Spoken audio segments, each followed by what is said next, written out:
tidak terburu-buru. Ada yang bisa menjelaskan? Tidak tersedak. Ya, betul sekali. Biar kita tidak tersedak. Nah, mengunyah makanan dengan tidak terburu-buru akan menjadikan makanan lebih cepat diproses oleh sistem pencernaan, sehingga zat gizi mudah terserap oleh tubuh. Nah, selanjutnya kita masuk ke bagian inti dari materi. Dari jawaban-jawaban yang telah kalian paparkan tadi, Ibu akan merangkum dan menjelaskan secara lebih detail tentang sistem pencernaan manusia. Coba diperhatikan baik-baik ya anak-anak. Nah, ini adalah gambar dari sistem pencernaan manusia. Semuanya sudah melihat? Nah, kita mulai dari mulut ya. Mulut adalah tempat pertama kali makanan masuk ke dalam tubuh kita. Nah, di dalam mulut terjadi dua proses. Proses yang pertama disebut dengan proses mekanik.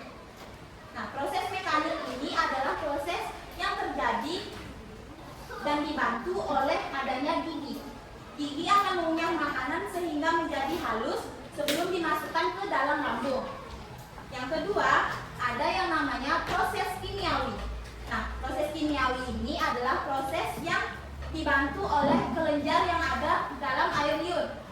Di dalam air liur ini terdapat enzim yang bernama enzim petialin atau enzim amilase.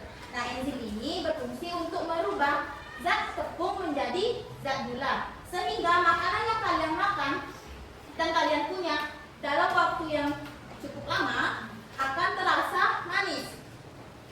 Selanjutnya kita masuk ke bagian kerongkongan. Nah, kerongkongan ini bentuknya panjang seperti tabung dengan ukuran kurang lebih sekitar 20 cm. Nah, di dalam sini makanan akan diproses dan didorong oleh gerakan yang bernama gerak peristaltik. Nah, selanjutnya ada lambung. Di lambung ini makanan akan diproses menjadi bubur halus yang bernama thymus. Nah, di dalam lambung ada yang namanya asam lambung dan juga enzim yang dapat merubah makanan menjadi protein.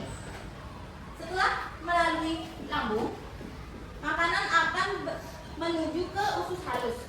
Nah, di dalam usus halus ini terjadi proses yang sangat penting, yaitu makanan yang diproses di lambung akan dirubah menjadi zat gizi yang akan menjadi energi bagi tubuh kita. Nah, zat gizi ini akan dialirkan oleh darah ke seluruh tubuh.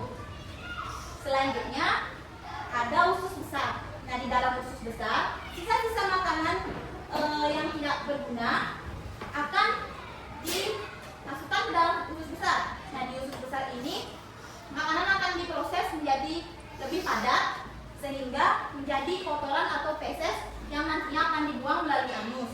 Nah, yang terakhir ada anus ya. Nah, anus ini tempat kita untuk membuang kotoran yang sudah tidak berguna bagi tubuh. Dari penjelasan yang Ibu sampaikan, apakah ada yang kurang paham? Dan jelas berarti ya?